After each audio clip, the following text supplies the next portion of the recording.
Bem, boa tarde a todas e todas.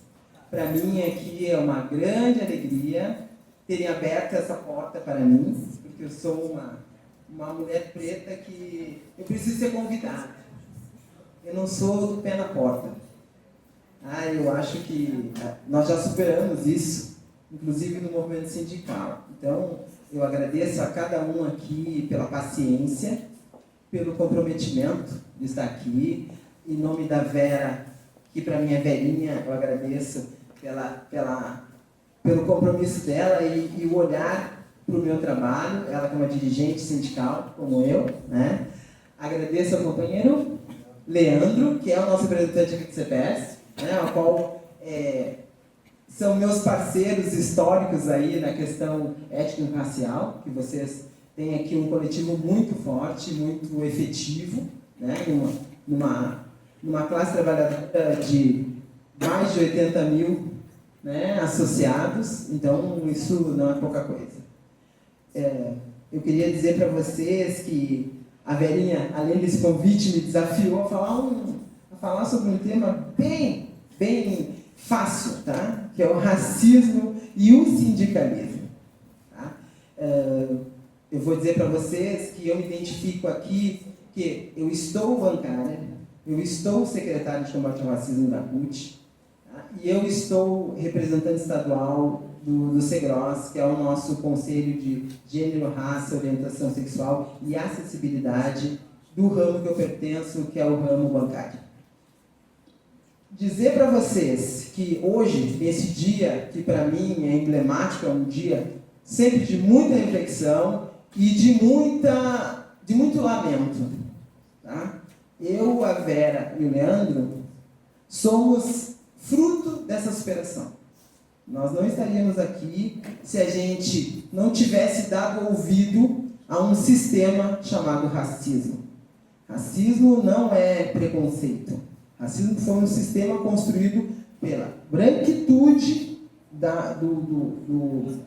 do sistema brasileiro de escolher quem seriam os vulneráveis, os menos favorecidos, empobrecidos e quem teria o privilégio pela cor da pele com menos melanina. É disso que nós estamos falando aqui.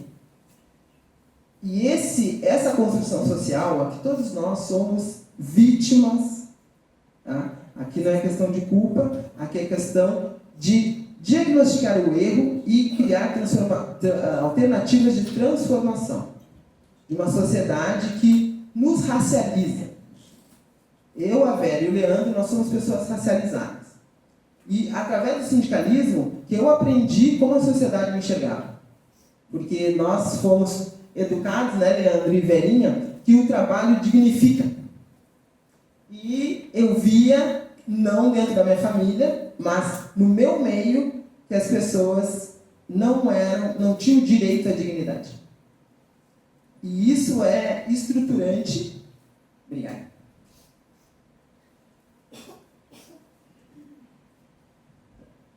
Para que a gente atualize a agenda das relações de trabalho. Seja nos sindicatos, seja nos bancos, seja no sistema público, em todos os lugares, nós devemos reavaliar e alterar os nossos processos de relação de trabalho. Elas são, eu que pertenço à CUT, tá? Nós e a Verinha, e o Leandro também agora, porque o CPS é um sindicato cutista, nós sempre tivemos o conceito da divisão sexual do trabalho. E nunca foi feita a divisão racial do trabalho. E é por isso que hoje, nesse universo aqui, pessoas como eu, a Verinha e o Leandro ainda somos poucos. A gente não consegue convencer os sindicatos, tá, que teriam que ter esse olhar social, porque o sindicalismo, ele é movimento social. Ele não pode se descolar. Nós temos esse retrocesso agora, nesse momento, porque todas as instâncias que diziam comprometidas com o social se encastelaram em categorias. E isso nos dividiu. E isso fez com que nós não nos enxergássemos. E, além disso, não questionássemos a nossa ausência. Eu, quanto bancária, quando eu entrava na agência onde eu trabalhava, que eu só via eu e mais um, eu dizia, por quê? Será que todas as pessoas, será que só eu tive oportunidade de educação, de autoestima dentro do meu lar?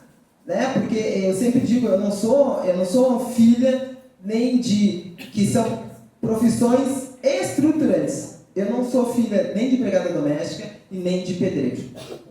Eu sou filha de um casal de funcionários públicos, que também tiveram oportunidade e me oportunizou. E oportunizou a todos os meus irmãos. Isso é importante. A gente, pessoas que não são racializadas como nós, entender do sacrifício que é manter a Vera, a Isis e o Leandro. Sempre lá tem alguém que vai passar necessidade. Vai passar até fome. Quando tiver que investir na educação, que ainda é mercadoria, e está cada vez pior, haja vista aqui um sindicato de escolas estaduais totalmente abandonadas, tá? Totalmente tratadas com menos valor por esses profissionais que não educam, ensinam. O professor ensina, ele dá conhecimento. Tá? Ele não educa, quem tem que educar são os pais dentro das suas casas, para que aquelas crianças possam assimilar o conhecimento. Entendendo que tem que haver respeito, que tem que haver um limite, né? E nós, vou agora para o meu lugar de mulher, embora eu não seja mãe, tá? Mas eu entendo que o espaço das mulheres, ele também o sistema se oportunizou da nossa inserção no mundo do trabalho para precarizar. Porque as mulheres, elas têm o conceito de polivalentes. A mulher faz tudo.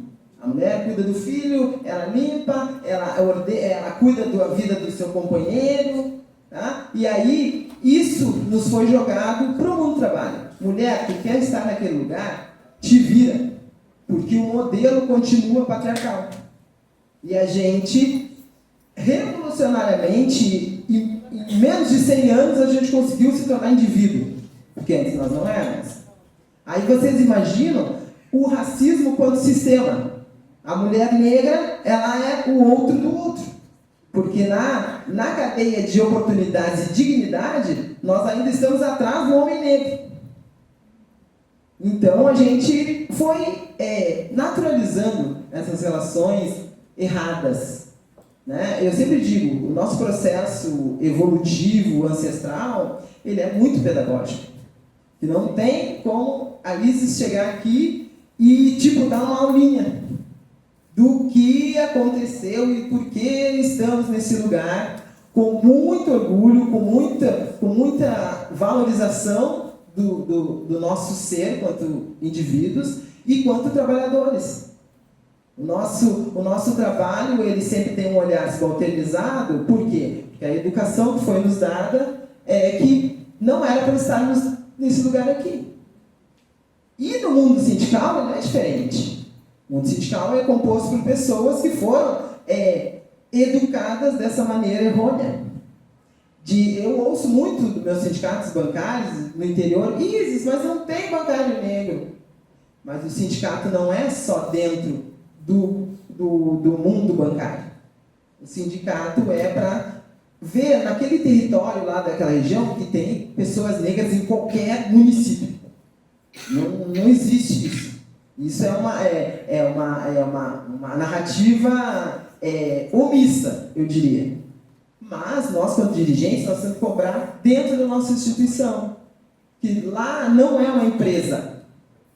Lá é um território.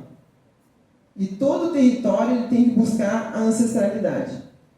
Seja ela indígena, seja ela africana, ela tem que buscar como território. Ela tem que trazer essas pessoas que foram excluídas quando o Estado brasileiro decidiu que aquelas pessoas, os meus ancestrais, nossos ancestrais, que vieram da Mãe África, sequestrados, nós temos um compromisso com essa ancestralidade. Eu tenho um compromisso com a minha ancestralidade. E é por isso que eu estou aqui e por isso que eu entendi que o mundo do trabalho é que estrutura e define esses espaços. Hoje nós vivemos uma epidemia do empreendedorismo. Empreendedorismo que, enquanto era só as pessoas racializadas que viviam esse lugar da informalidade, ele não tinha esse nome bonito. Mas como o capital, ele viu que estrategicamente o sistema racismo ele poderia funcionar muito bem com o capitalismo, para confundir a cabeça das pessoas, para dizer que as pessoas, a questão de classe, não é só de classe, ela é de raça, gênero e classe. Porque senão nós não vamos conseguir, não vamos partir para lugar nenhum. Quanto à busca de uma igualdade, que a gente tanto diz às vezes nos espaços que a gente faz essa troca. Por que eu digo isso para vocês? Hoje nós vivemos numa sociedade que tem uma escravização moderna. No momento que tu trabalha só para sobrevivência, que na época da escravização era para comer, tá? A gente se adequa a uma escravização moderna, cada um com seu iPhone, com seu celular na mão, ligado a uma plataforma, que é uma relação de escravização. Ela não tem direitos, ela não tem limite. Haja vista os nossos colegas motoristas de aplicativo. Quando eu entro num carro, o motorista geralmente me diz assim, que ele estava 14 horas trabalhando, sem descanso.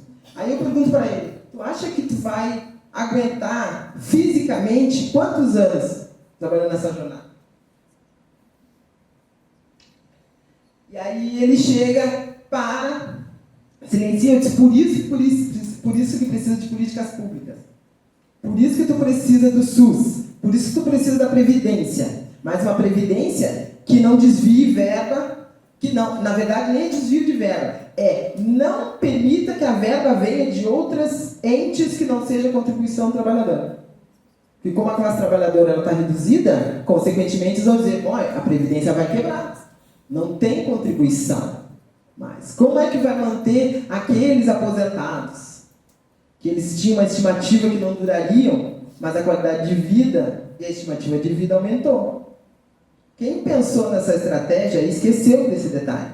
Que nós somos seres evolutivos.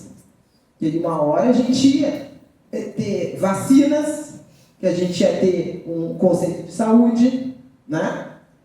E aí isso aumentou a estimativa de vida. Então como é que faz? Se cria uma reforma, que foi uma deformidade do que minimamente o trabalhador teria uma perspectiva de descanso, né, na sua vida laboral, e aumenta para que as pessoas morram trabalhando. E se cria esse conceito, que eu digo que é até romântico, do empreendedorismo. O que é o empreendedorismo? Uma pessoa que dá sua força de trabalho para o capital e não tem o retorno de uma vida com direitos, direito ao descanso. Quanto CUT, a gente criou uma campanha que a vida não faz hora extra. Para as pessoas entenderem que não é normal trabalhar no domingo, não é normal trabalhar no sábado, não é normal folgar na segunda-feira. Porque na segunda-feira, o teu filho, a tua filha, o teu marido está em casa.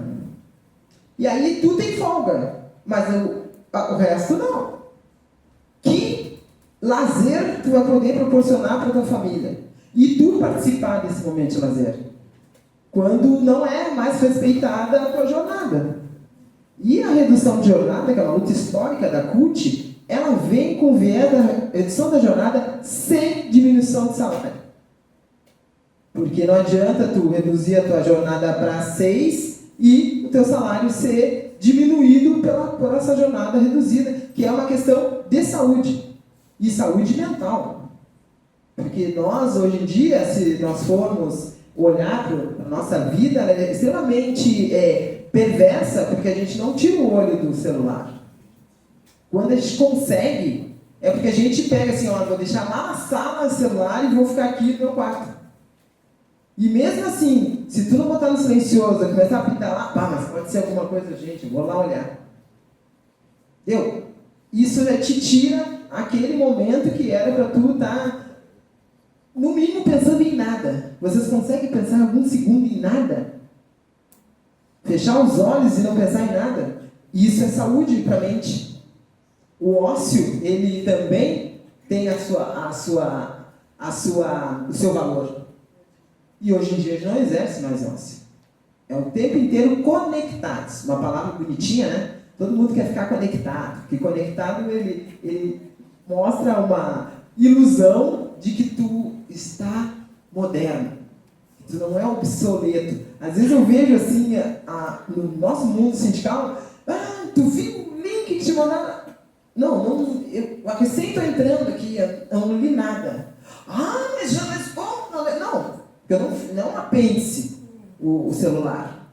Não é toda vez que ele vai... estou aqui, ele nem está aqui. Porque eu preciso desenvolver o meu intelecto, raciocinando, não perdendo essa humanização, que a gente vai perdendo. Se a gente não exercer o autorrespeito, a gente vai perder. Com todas essas mazelas que a gente enfrenta, a gente tem que enfrentar um erro social. Quando as pessoas olham para mim, mas agora eu não posso dizer mais nada. Na realidade, nunca pude. A sociedade racista brasileira educou vocês a determinadas autorizações. Que é o questionamento, porque nós estamos aqui, como nós chegamos aqui. Depois incorporar essa nossa narrativa que não faz parte da realidade de muitos aqui. Eu sempre, no trabalho, na CUT, eu sempre trago que o mundo do trabalho ele tem que se atualizar. Por quê? Porque é ali que as pessoas são vistas com valor. Valor quanto indivíduo. As pessoas não perguntam meu nome, perguntam o que eu faço. Na maioria das vezes. Tá? E agora as pessoas gostam de perguntar qual é o teu Instagram, antes de perguntar teu nome, né? Também tem essa. Porque as pessoas entraram nesse ciclo vicioso de seguir alguém. O que nós temos que exercitar é essa troca.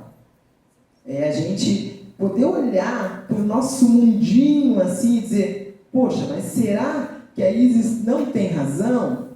Porque eu não gosto muito dessa palavra sofrer, mas eu nunca fui vítima de situações de desrespeito que para nós é cotidiana. Se nós não compreendermos isso, nós vamos continuar nesse abismo social, econômico, tá? E civilizatório das pessoas viverem em mundos diferentes pela cor da pele, com mais ou menos melanina.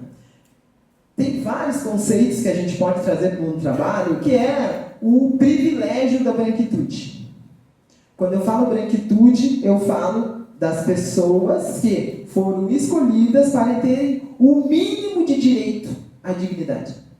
Porque é o que a gente luta aqui. A gente luta por um mínimo de dignidade. Que é um salário justo para tu manter a tua família, para tu manter a tua vida, né? Direito à segurança e saúde. Quando a gente vai para essa questão da racialização, a gente vê a total exclusão e vulnerabilidade que essas pessoas sofrem. E quando elas não sofrem, diariamente, por estar em territórios abandonados, precarizados e racializados, chega no nosso lugar aqui. Que as pessoas questionam quando a gente chega nesse lugar de dar alternativas. Juntamente com esse mundo da branquitude. Né? Então, como a gente faz isso? Nós, quanto dirigentes sindicais, a gente tem que entender como a sociedade olha o sindicalismo. Às vezes olha como se fosse um lugar onde não se produz nada, Nós estamos lá sentadinhos, lá dentro do sindicato, no Facebook e no Instagram. A gente não tem capacidade de negociação. As pessoas que estão fora desse universo aqui, elas não acreditam, a não ser que a gente fale. Eu sou sindicalista. Tu é sindicalista. O que tu faz? Eu construo alternativas, represento não só a mim, mas a todos que vivem no mundo do trabalho. A organização do trabalho é um compromisso nosso, que óbvio que as empresas, minimamente, e quando elas lucram, né? No caso eu, que trabalho há 30 anos no Banco Itaú, existe a direção executiva de relações sindicais. Então lá tem os profissionais que precisam de mim. E do sindicato, e de todo esse movimento sindical, para eles serem os interlocutores a uma direção de um banco. Né? No caso, tem essas direções executivas e tem a FENABAN, que é a nossa federação, que nos ouve. Por isso a importância do movimento sindical, ele ter uma noção da sua importância. O tempo inteiro querem nos tirar a autonomia sindical.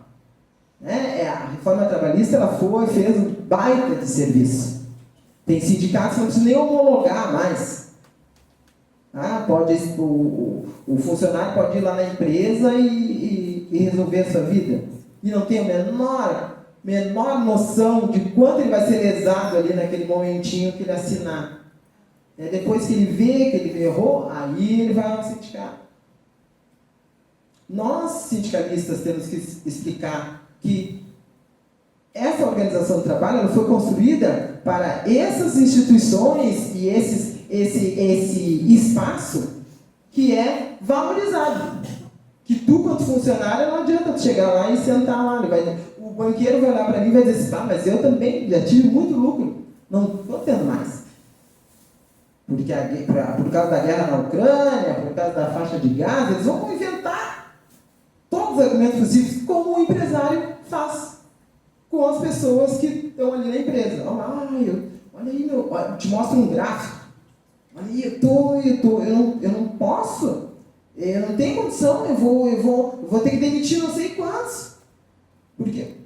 Mas aí a gente vai dizer, o problema é teu, que entrou nesse ramo e que sabia que tinha compromisso com os trabalhadores e que achou que a acumulação de renda não ia te prejudicar ali adiante. Vai. A acumulação de renda, ela só não prejudica os donos do dinheiro do mundo. Aqueles lá, os grandes rentistas, aqueles lá, eles não têm prejuízo. Pelo contrário, eles lucram com uma pandemia, com uma enchente, eles sempre vão lucrar. Então, nós aqui temos que entender que nós queremos a mesma coisa. É vida digna para nós, para os nossos próximos, porque os que vieram antes da gente deixaram esse caminho para nós. E aí, quando tu entende que o racismo ele é um sistema igual ao capitalismo, a gente tem que romper, questionar. Em cima de uma construção social que ela é feita em cima de espaços. Aí, quando a gente trata da questão da paridade, para uma mulher entrar, um homem tem que ceder o lugar. Ele não vai sair, porque todo mundo é importante nessa construção dessa nova relação social e de trabalho. Ou a gente tem que mudar números. São 15 mulheres, são 12 mulheres e 18 homens. Né? Tem que ser 15 mulheres e 15 homens. Para que esses dois agentes possam se ouvir. Eu sou um otimista, tá? Não, nem seria sindicalista. E eu acredito que vocês pensam dessa mesma forma.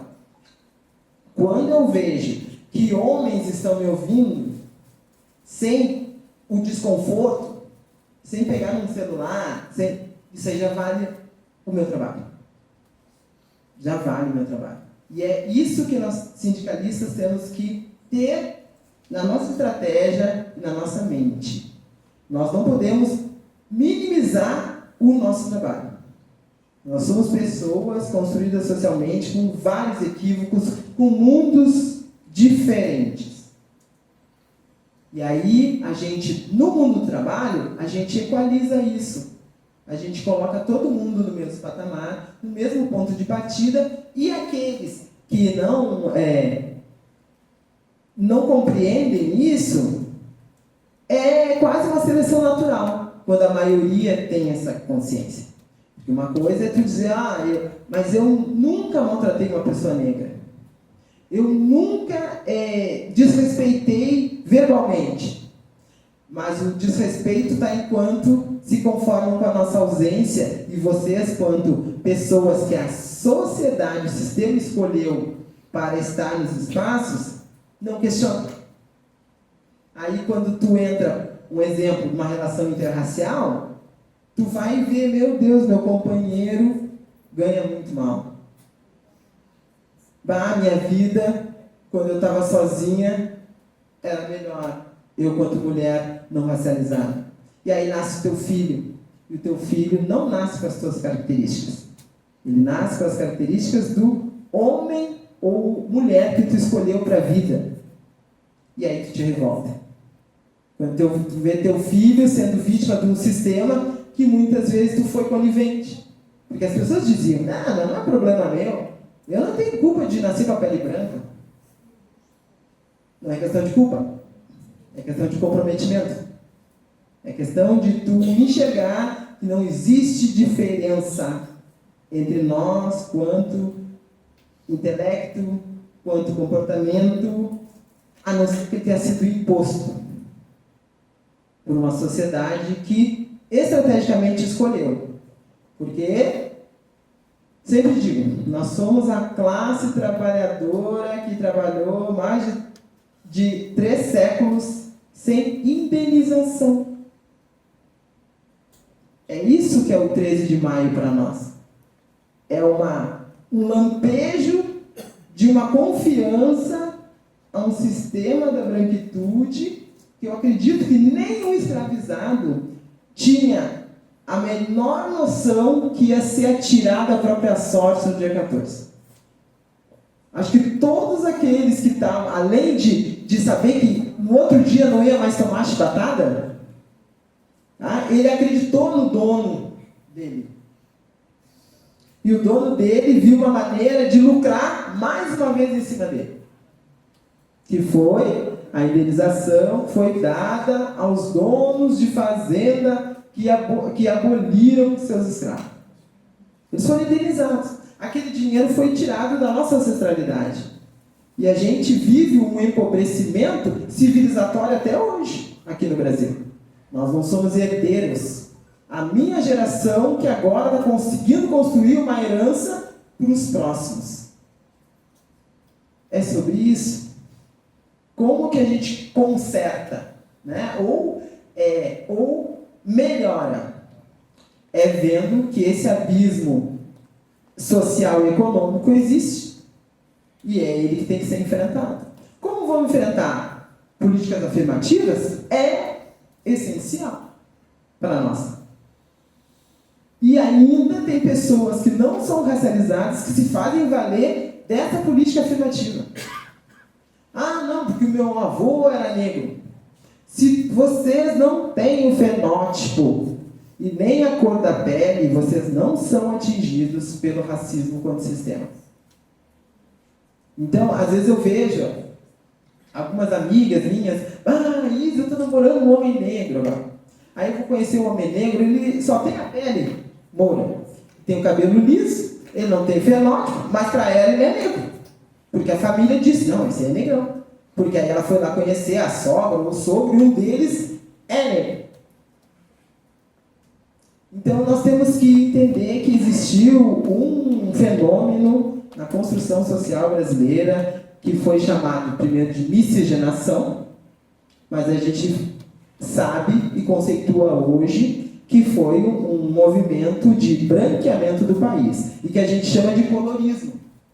Porque nós eu me considero uma mulher preta com menos melanina e a Vera é uma mulher preta com mais melanina. E retinta. Por quê? Porque nessa escala eu tive mais oportunidade por eu ser a mulher preta aceita. E a Verinha teve mais dificuldade. Por quê? Porque ela tinha mais melanina. Ela se considera uma mulher preta retinta. E quando ela diz isso, meu Deus. Mas se ela diz assim, eu não sou negra. Porque tem pessoas do nosso tom de pele que diz que, não, eu não sou negra, eu sou morena, eu sou sei lá o quê. Por quê? Porque quer escapar desse olhar de questionamento. Por que ela está ali? No ramo que eu trabalho, não preciso dizer para vocês, hoje em dia eu sou uma dirigente sindical liberada, mas quando eu estava dentro de uma agência, era mecha no cabelo, era alisamento toda semana, mas não adianta, meu fenótipo, meu nariz, a minha boca, diz quem eu sou. E eu nunca tive vergonha disso, porque dentro da minha casa me ensinaram que eu iria ser tratada assim lá fora. Hoje, com essa imposição que continua sobre as mulheres, do cuidado, da maternidade, que tu tem que parir, tu quer ter o teu salário, porque a mulher que não tem autonomia financeira, ela é vulnerável sobre o patriarcado. Ela morre, matam e jogam na frente da casa dos teus pais, como teve uma infeliz que morreu assim. A maioria dessas mulheres não se bancam financeiramente. Ou, às vezes, ela banca uma pessoa que vê nela uma possibilidade de ascensão financeira. Que é quando a questão da geração. Quando a mulher é jovem há mais tempo do que seu companheiro. O homem já vê, não, é velha, ela tem que dar graças a Deus que está comigo. Lá dentro, no íntimo.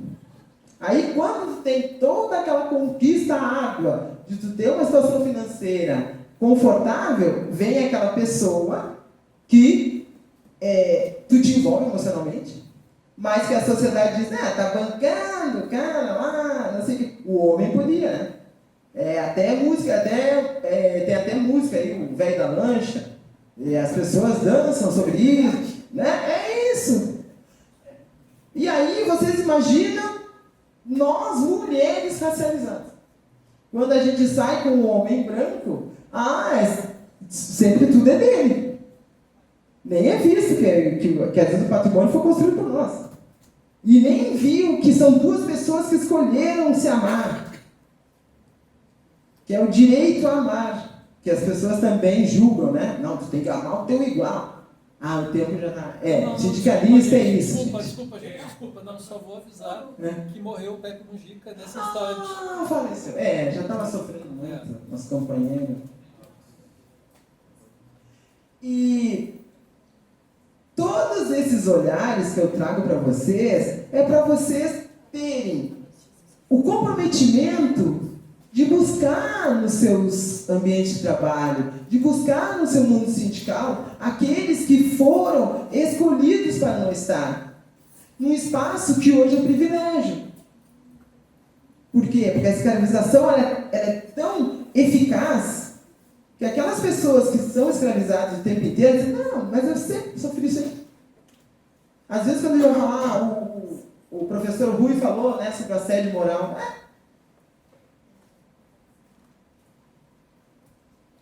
para nós, o assédio moral, ele estava enraizado no nosso lugar. Todo mundo me desrespeitava de uma forma sutil dentro da agência bancária, pelo meu cabelo, pelo meu peso, pelo que eu falava. Mas tu não fala que nem os outros. Como assim? Vocês já conversaram com pessoas que não vivem no mundo de vocês, da minha cor de pele? Não, eu tive um amiguinho na escola, mas depois nunca mais eu vi. Porque o sistema vai dizendo, te distancia dele. Porque ele é o escolhido para tomar um tiro, para ser questionado pela polícia. Aí os pais dizem, não anda com aquele coleguinha lá. Ele é bonzinho, mas Pode acontecer as coisas contigo e eu me preocupo contigo. Em nome do afeto, as pessoas que não vivem a realidade da nossa pele ensinam vocês a não ficar perto. O mundo do trabalho, ele aproxima. Mesmo quando tenha só isso, a Vera, só o Leandro, mas eu tenho um colega meu lá que é assim. Aí vocês vão criando aquele convívio no mundo do trabalho, e aí chega o aniversário do filho de vocês. Aí vocês convidam o Leandro, a Vera e a Isis. Porque são aquelas pessoas racializadas aceitáveis. Nós somos uma cota mísera em todos os espaços que a gente atua. Eu sou a única mulher negra da Federação dos Bancários do Rio Grande do Sul. Tá? Numa federação com 38 sindicatos. Aí tu vai lá, Rio Grande tem um. Tá? Mas ele também não dá conta de todo o comprometimento que pessoas como nós têm. Então, ele quase não aparece.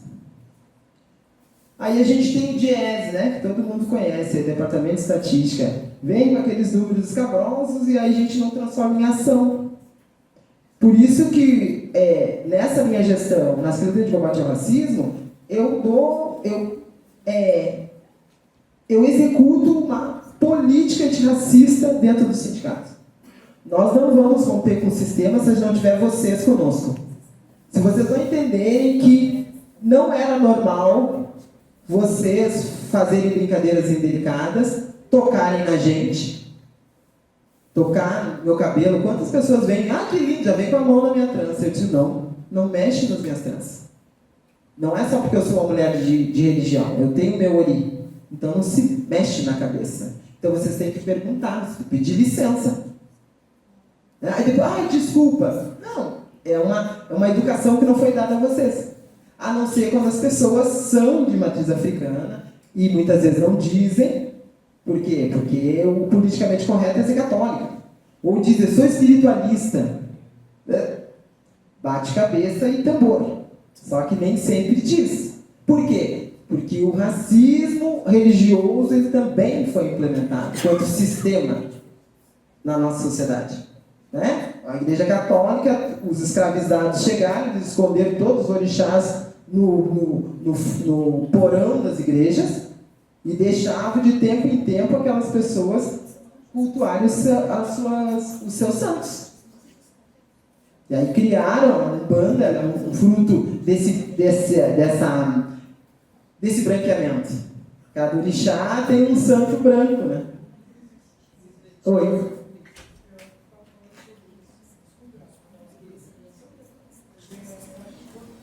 Mais alto, pode. Quando é o que o Rui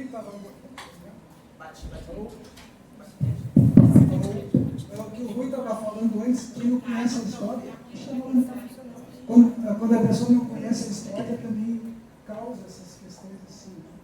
Porque se a gente for ver a história da humanidade, e aí eu digo que não é só no Brasil, na humanidade toda, a gente tem essas questões, né? Até porque o Jesus, aquele das religiões, ele é branco, mas Jesus nunca foi branco. Nunca foi branco. Aquela foto que se tem ali de Jesus é a foto do de olho azul ainda. De olho azul. Da criação do branqueamento europeu. Ele era o filho de um papa medieval. Exatamente. Que era, desculpa a palavra, ele era namorado namorado do filho do Papa, que era quem pintou foi o Leonardo da Vinci. Então tem essas questões. A Maria, a mãe de Jesus, era branca. Ela também não era branca, a mãe de Jesus. São questões, então, que a gente tem que avaliar que a sociedade, desde aquele tempo... Foi enganada. Então, é bem isso. E aí, tu fala da escravização, né, dos nossos primeiros habitantes aqui, dos índios, né, que eram os povos índios, que foram também sempre maltratados, disseminados. Então, são questões assim, para a gente poder acompanhar a história, né? Que não entende a história, não entende a história. Ah, sim. É como tem um dito africano, se a gente não sabe de onde veio, não sabemos para onde vamos. É isso que a gente precisa ter noção aqui. Que a questão não é tirar de nada, querido. Não é tirar o lugar de ninguém. É oportunizar um novo lugar. De uma forma justa, de uma forma que o Estado brasileiro se comprometa e não jogue para a sociedade. Porque é isso que eles fazem pra gente, né? Qualquer mazela aí, enchente, como o povo gaúcho é solidário. E o compromisso e o dinheiro fica nos cofres públicos, represado, esperando render aquele dinheiro, porque eles aplicam aqueles bilhões, imagina, né? E não compartilha com a sociedade, dizendo que o dono o velho da van lá, que é o benfeitor, o dono da Coca-Cola, né? O da Nestlé, esses são os grandes benfeitores que deveriam ter oportunidade, não só de adotar uma praça, mas de tomar conta de uma escola, né? Que é esse sistema aí de privatização da escola pública. Primeiro eles quiseram confundir, joga para o município, que o município é mais fácil, e depois jogar para a empresa que tem o seu núcleo naquele local, né? E escola para todos, para quê? Se o sistema já criou os opressores e os oprimidos. Os que minimamente conseguem fugir de uma falta de dignidade absurda e aqueles que sempre foram indignos perante a sociedade. Políticas afirmativas, elas são reparatórias. Elas são reparatórias minimamente. Uma universidade federal jamais poderia ter herdeiros estudando. A prioridade tinha que ser o filho do trabalhador. Por isso que a responsabilidade teria que ser do Estado. Não, eles botam um gestor lá da universidade, que é totalmente do sistema privado, que ele não tem esse olhar do comprometimento do Estado. Ele reduz o Estado quando ele bota essas pessoas privilegiadas, né? Porque tu vai ali na URGS, olha o estacionamento da URGS. Não tem carrinho. Não tem carro popular. Tá? Eles estão no espaço porque lá a primeira cota, que aí não era demérito nenhum deles, de ter uma cota do boi. Que eram os donos, os herdeiros das fazendas, eles tinham espaço nas universidades, no direito, na agronomia e na medicina. Aí tu vai ver os médicos, até hoje são aqueles herdeiros lá. São aqueles mesmos sobrenomes que foram privilegiados. E aí nós que somos uma mistura total, mas que geneticamente, quando a gente passa da miscigenação e tem a pele alva, aquele se escapou. Porque ele vai ter a oportunidade de ter uma vida digna. Não quer dizer que ele tenha. Haja vista, né? A gente vê a mendicância, muitas pessoas não são negras. Se for olhar, né? Mas aí se cria outras estratégias, né? Que lá atrás foi a lei da vadiagem, foi o não direito à terra, mesmo aquele escravizado que tinha dinheiro para comprar, ele não podia, porque ele não tinha documento, uma carta de alforria não te dava autorização para ter uma terra que deveria ter sido concedida, igual como foi concedida para os ancestrais de muitos aqui. Né? A gente sabe que a inserção do povo europeu no Brasil, ela foi concedida. Existe um museu lá em São Paulo que era tipo um hotel quando os imigrantes chegavam. Eles estavam hospedados lá até o lote deles estar liberado. É minha casa, minha vida, direcionado para os europeus. Então, eu sempre digo, às vezes é um pouco até, como eu vou dizer, ríspido, mas eu digo, cada um de vocês que chega e diz assim, minha avó tem uma terrinha lá, sei lá, Frederico Westphalen, vamos dar um exemplo aqui. Tem uma terrinha. Às vezes chega lá, é hectares, às vezes não é terrinha, e aquela terrinha tinha que ter sido dividida com os meus ancestrais. Entendeu? Porque aí nós também teríamos o mínimo do senso de herança. A gente tem herança da chibata, da fome, do desrespeito, da violência. Essa é a herança que nos delegaram. Nós, entendendo isso e em respeito àquela ancestralidade, nós resistimos. E estamos aqui o tempo inteiro tentando fazer essa troca com vocês. Para que vocês tirem esse lugar da culpa e entrem no lugar do comprometimento de romper com esse modelo. Eu sempre digo, emoji de lamentação, eu não aguento mais. Eu boto uma postagem lá, é toda uma lagriminha, não. Eu não sabia que tu sofria tanto. Então, tu olha para mim. Olha para pessoas iguais a mim. E aí tu vai ver que nós não somos dignos de pena. Nós somos sedentos de justiça social. Quando a gente vai para os lugares periféricos, quando eu tiver o tempo, tá? Quando a gente vai para os lugares que são chamados de periferias em Porto Alegre ou fora de Porto Alegre, a gente vai vendo a cor. A cor das pessoas vai mudando. Quanto mais espaços de benefício, de acesso, mais a pele é branca. Quanto mais tem o abandono, falta de saneamento, violência, já tem a cor estabelecida em sua maioria. E dentro daquele território lá precário, também tem o escalonamento. Que aí tem a pobreza. E aí aquela pessoa que não é racializada, mas ela é empobrecida, ela também não tem a mesma vaga, mas quando tratar da questão da pele, ela garante. Vocês conseguem entender isso? Viver isso? E são essas questões que para nós, do mundo do trabalho, a gente tem um compromisso. Quando a gente fala nesses conceitos de empreendedorismo, quem são os empreendedores? Empreendedor, ele teria que ter acesso a financiamento para ele mover o seu capital, né? Vai uma mulher que ela é artesã, vai no Bradesco, no Itaú, vê se consegue financiamento. Não consegue, nem recebe. Talvez lá na Caixa Econômica Federal tu consiga algum auxílio. Não é auxílio, é financiamento. Aquela pessoa, ela acreditou no empreendedorismo. Ela acreditou que ela poderia sair da linha da pobreza. E aí ela não sai.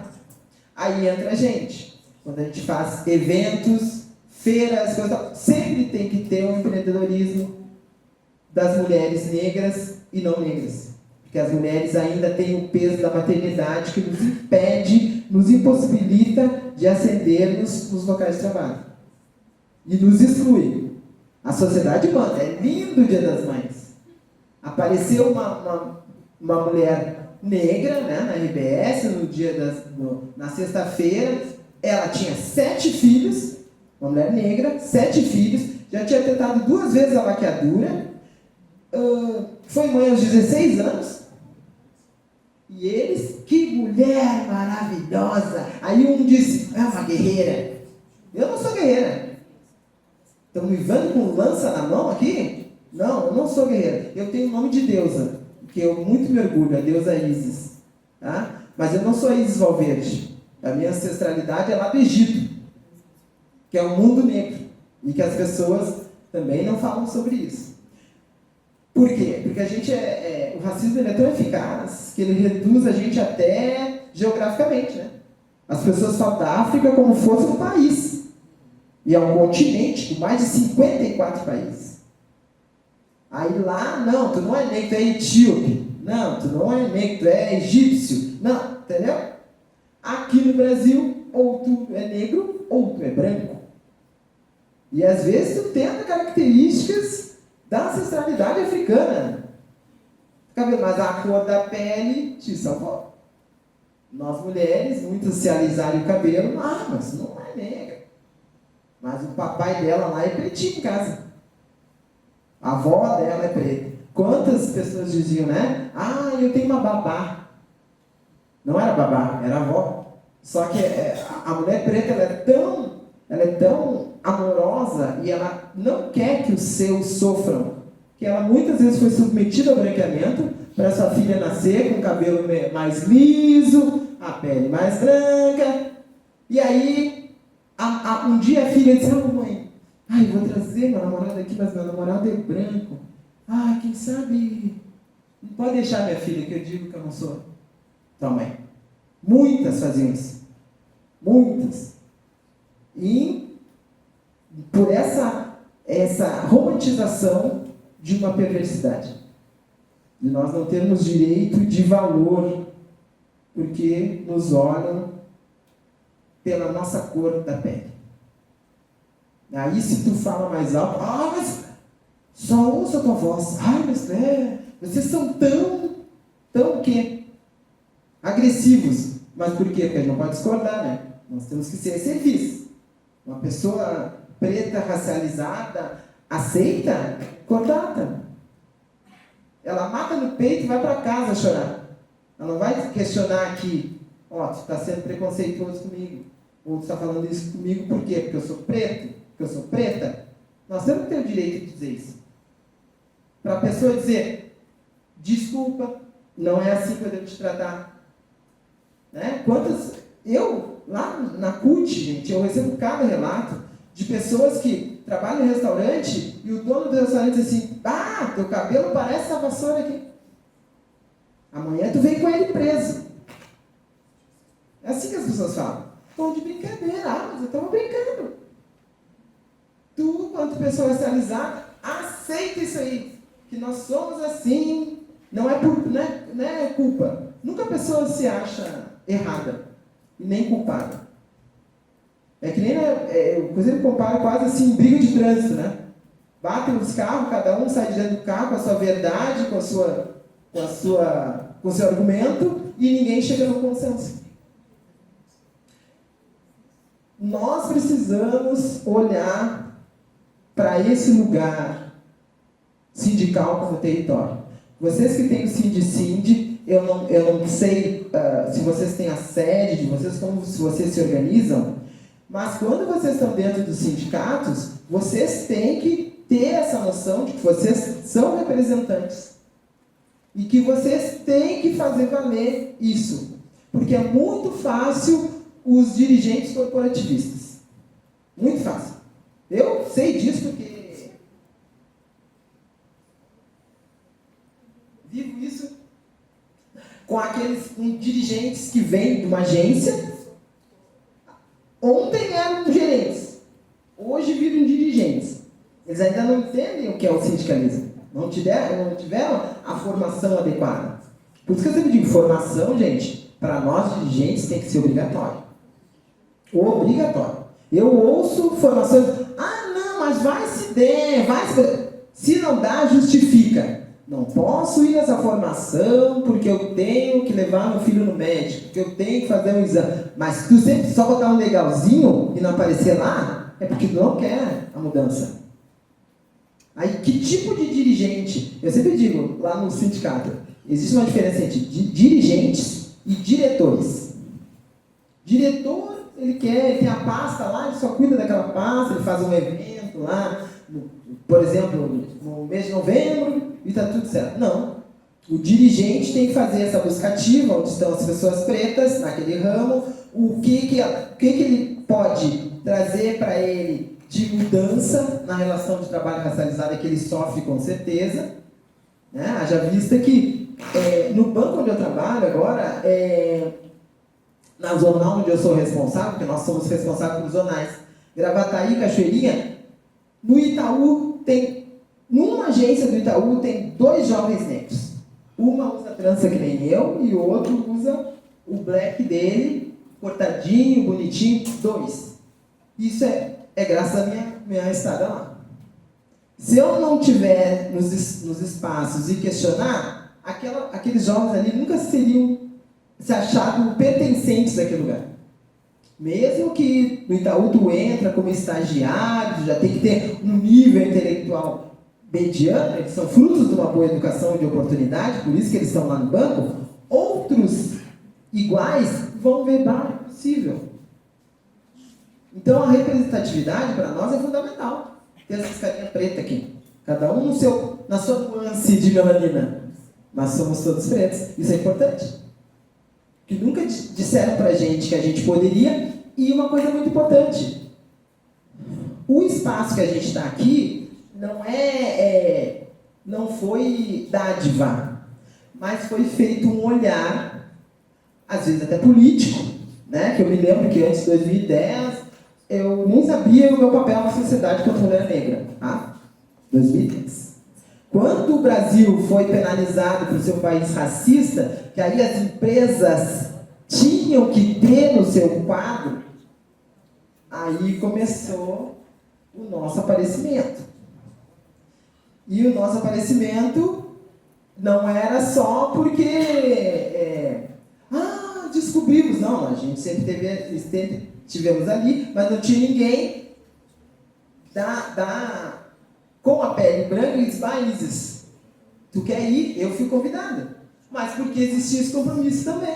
Das empresas que não tivessem seriam penalizadas. Então tudo muito se mistura com a política. E que bom. Porque a política ela tem que ter esse viés do comprometimento de acabar, erradicar com esse sistema chamado racismo. Nosso trabalho aqui de formiguinha. Então, eu só tenho que sempre, quando eu tenho oportunidade de fazer essa troca de saberes, de agradecer.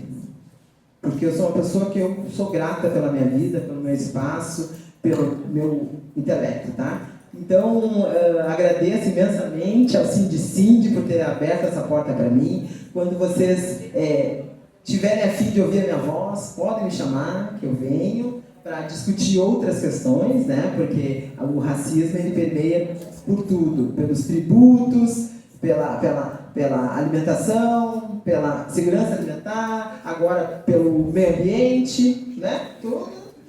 Nós temos que dizer, tá? Então agradeço muito a paciência e a dedicação que vocês mostraram para mim, tá? Muito obrigado.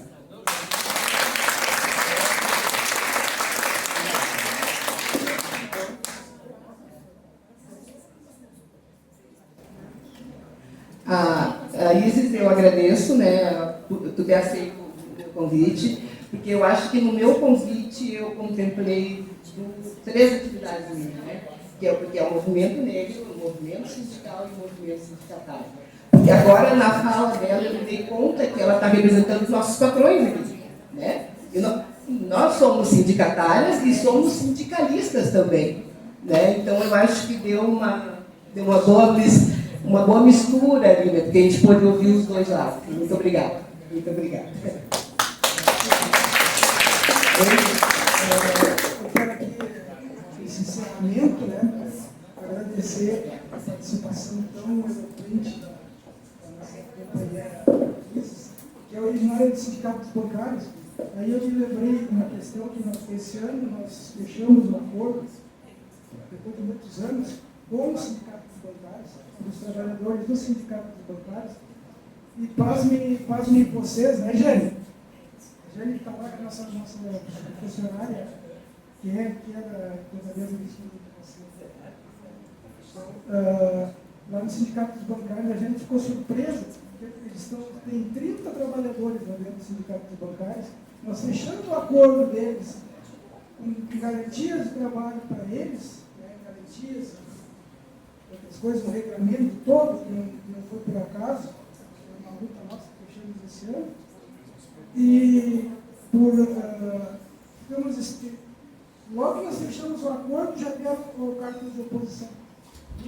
Então, onde está a conscientização da nossa classe trabalhadora, que trabalha dentro do sindicato, que é um dos maiores, que tem, né, fazer oposição ao sindicato que representa eles, não entender o que é a luta dos trabalhadores. Bom, eu quero aqui agradecer a todos e a todas que estiveram aqui até esse momento. Né? E, infelizmente, nós temos que encerrar. São palpitantes os assuntos que tivemos aqui hoje. Né? Claro, claro. É um convite, uma publicação. Vem cá, Elis.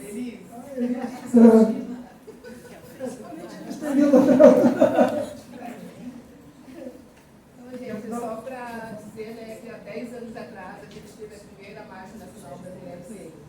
Então, 10 anos depois, a gente está indo para a segunda marcha, que vai ser agora. Eu não sou muito fã.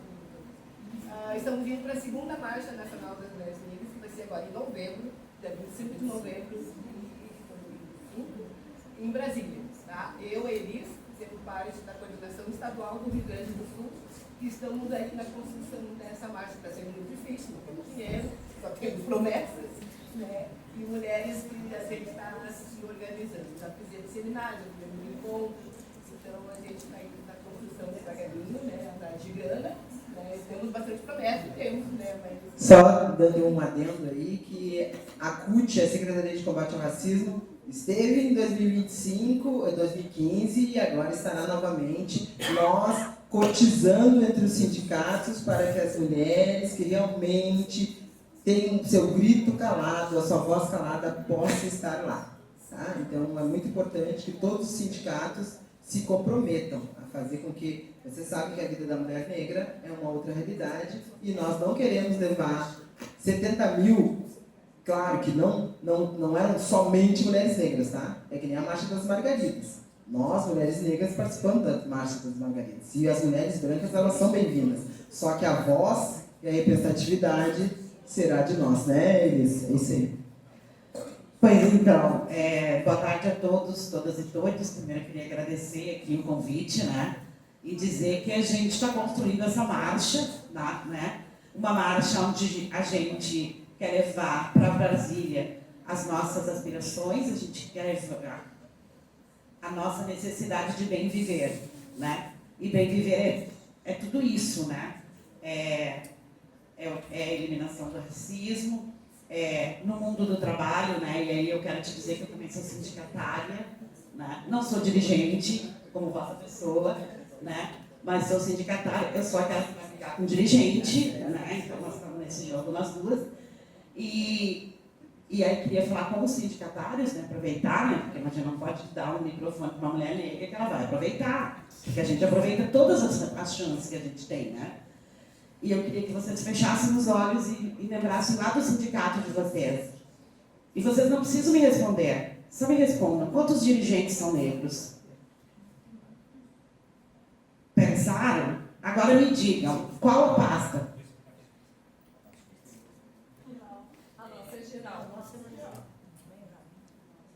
Certo? Então, quantas são mulheres negras? Vocês são maravilhosos. Qual é o sindicato? A SURG. Não quero ir para a SURG. Eu ia pedir uma vaga na SURG, mas eu não quero ir para a SURG.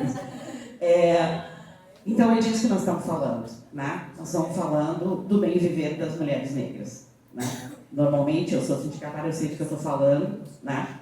Normalmente, nós somos invisibilizadas dentro dos sindicatos. E aí não estou brincando, estou falando de vida real, né, gente? Nós somos aquelas que são invisibilizadas, né? Nós somos aquelas que recebem os menores salários. E isso é normal. Isso é da vida, né? E isso não é racismo. Não é racismo, porque é isso, né? Às vezes o diretor não conseguiu, né? Às vezes tu chegou na gestão errada, né? Às vezes não é no teu horário, e aí não importa se tu tiver menos ou mais nível de educação, de ensino, né? Tu é racializada, e a invisibilidade dessa racialização é que dói. Porque, gente, quando a Isis fala sobre a questão da branquitude, o que ela está querendo dizer é que só sabe o que é racismo quem é negro. Não adianta dizer, eu entendo a tua dor, porque tu não entende.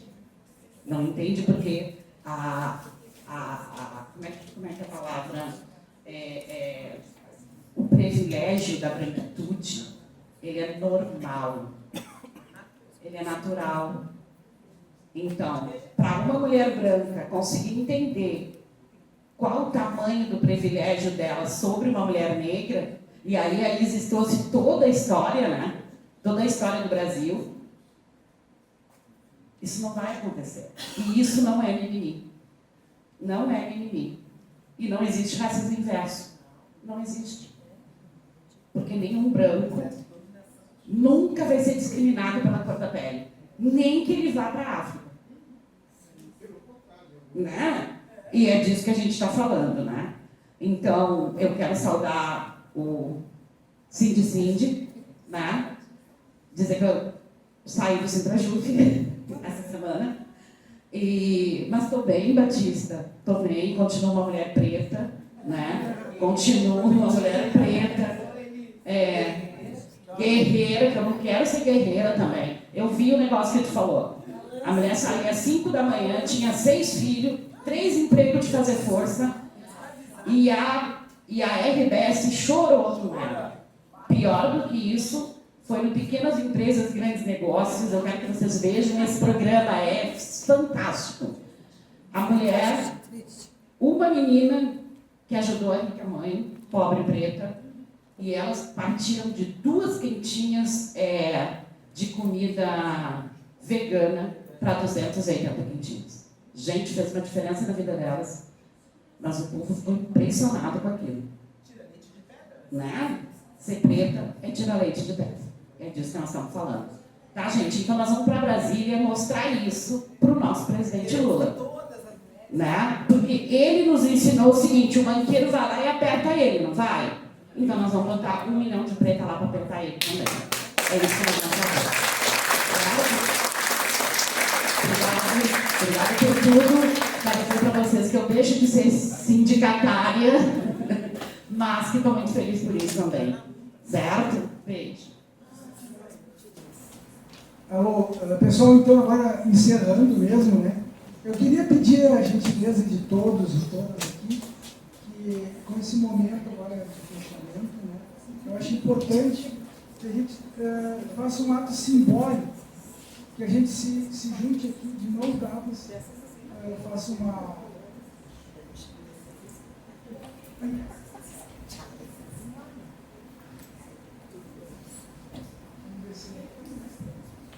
Todos? Pessoal?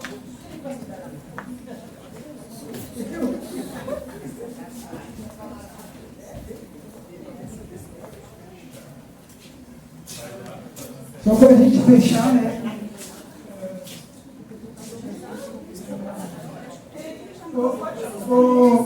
Ô Jane.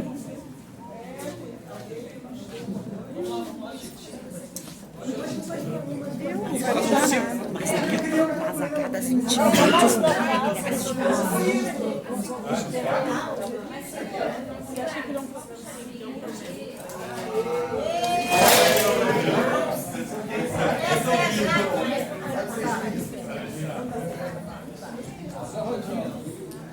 Alô, pessoal, só para fechar, ninguém solta a mão de ninguém.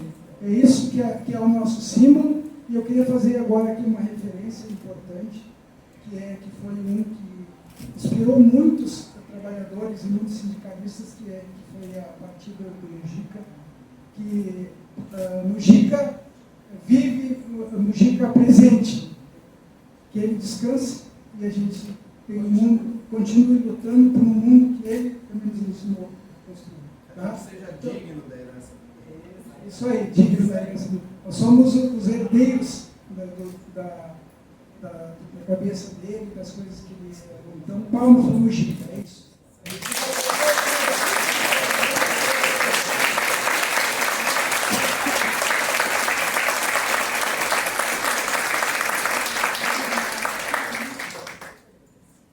Então, agora vamos para o coffee break e encerramos.